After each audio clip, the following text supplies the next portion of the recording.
Welcome back. It is 5:10 on this terrific Tuesday evening. I'm Josephine Sage. Let's talk weather. We're going to notice right now that we do have a winter weather advisory active in Garfield County and pushing through those northern areas as well, staying active at least until tomorrow at 11 p.m. We do have some active weather even moving on through right now. This active weather is giving snow in those higher elevation regions starting essentially today, carrying through Thursday. Locally, we do have a slight chance for some rain starting tonight, carrying into tomorrow as well. Maybe even a little bit of some snow and some graupel, some hail in those higher elevation regions through the Book Cliffs and the Grand Mesa. But despite all this moisture, we're expecting temperatures to actually stay at or above seasonal averages during the evening hours and during the afternoon hours. Outside right now on America's Mattress Live Tower Cam, we've got some eerie looking clouds, some overcast skies right now, especially as we look into those higher elevation regions. And even as we look over Montrose right now, we do have a little bit of a blocking in terms of that last bits of sunshine we'll be seeing before that sunset today. But our sunset is gaining extra minutes every single evening. Very, very soon, daylight savings is around the corner and we will have a past 7 p.m. sunset in just about 19 days. But before I kind of get into the sunshine, before I get into the warmth that we're experiencing, I want to talk about this active weather.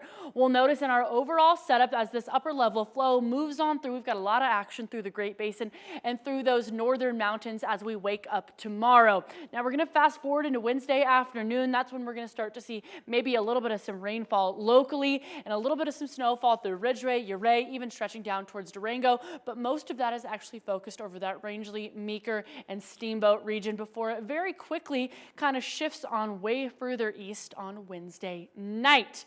Now we'll notice as we take a closer look at this that essentially 4 a.m.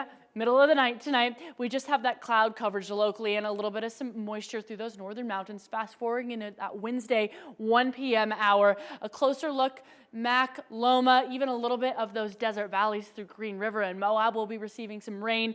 Those northern areas still just snow, even fast forwarding into that 3 p.m. hour, same kind of trend. But like I mentioned, by the time Wednesday p.m. rolls around, a lot of that moisture is very, very quickly moving on further east to leave us with quite some pleasant skies as we wrap up the work week. Now, I do want to chat about how much snow is going to hit some of those northern areas if you do have travel plans.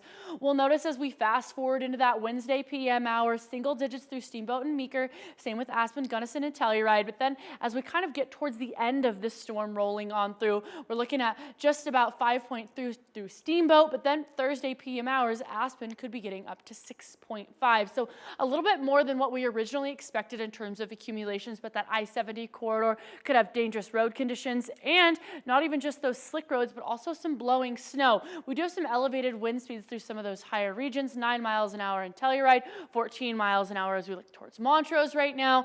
And even with those wind speeds, even with this unsettled weather moving on through, we've got above average temperatures expected for the entire state of Colorado.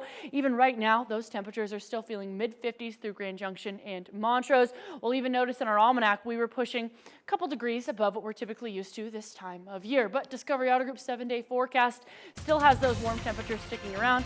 By the early work week, we'll even have those 60-degree temperatures. It's the same kind of trend for Montrose, just a few degrees